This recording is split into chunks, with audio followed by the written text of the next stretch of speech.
Hi, this is Alex from phpacademy.org, and this is another video tutorial for the New Boston. Now in this tutorial we're going to be lightly touching on the remote address functionality of our predefined server or environmental information. Now you probably always wondered how websites grab your IP address, and it's simpler than you might think.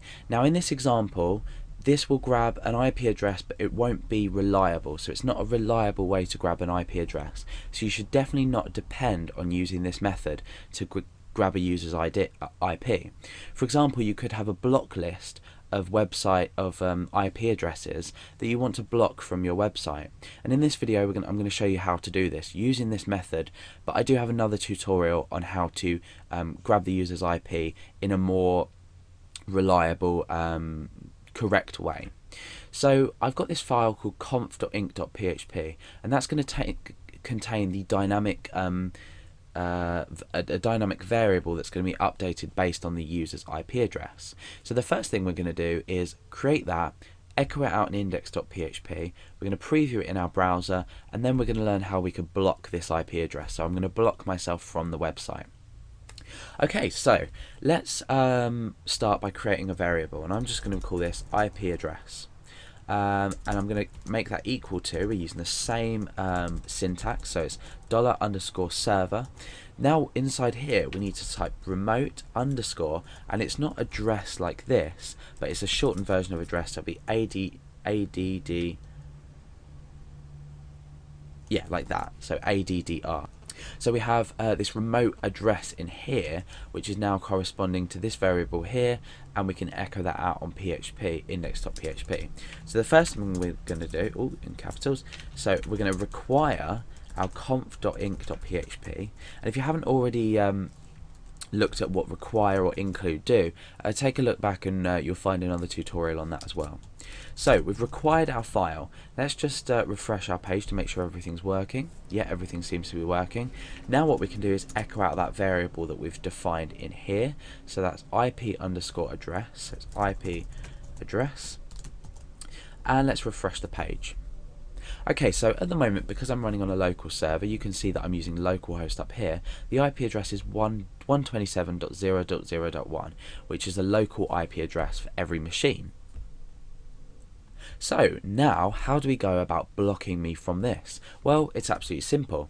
Let's go into conf and create an array of IP addresses that we want to block. So IP blocked equals array, and we're going to create some IP addresses that are blocked. So 127.0.0.1, and let's just make up one, so we'll say 100.100.100.100.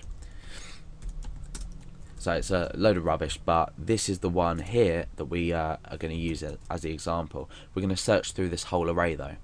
So now what we can do is in this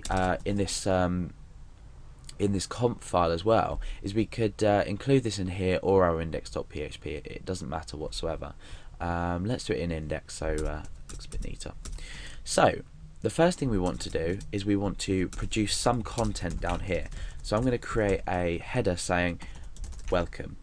Okay, now this is displayed currently because we haven't created a function to block our IP.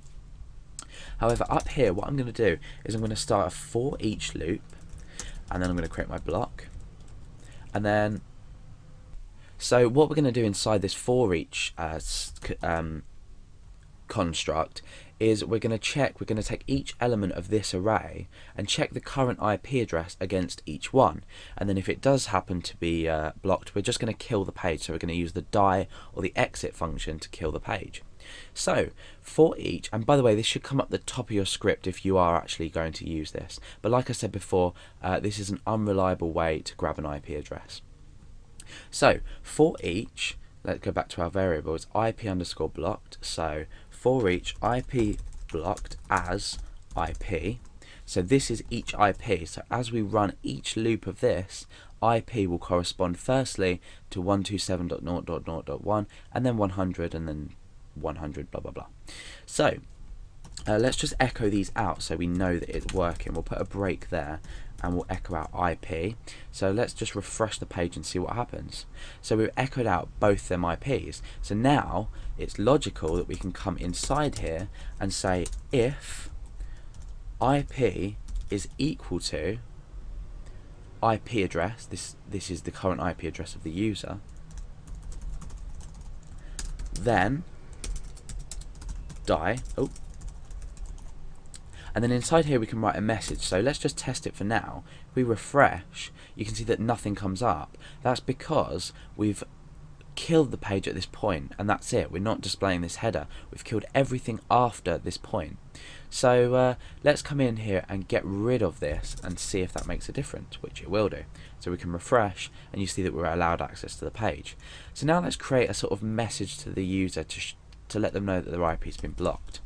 So your IP address, and then we'd append on IP, so that's the current IP that's been found and blocked.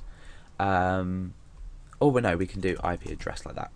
So IP has been blocked.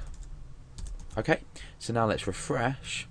Your IP address 127.0.0.1 has been blocked. So that's a simple way to grab the IP address of the user and then perform a couple of checks. I mean, I've just done this as an example, just a bit of use out of this variable here, but this isn't obviously, like I said, the greatest way to grab the user's IP address, but there will be a video, well, there is a video on that in this series that allows you to grab the actual IP address of the user.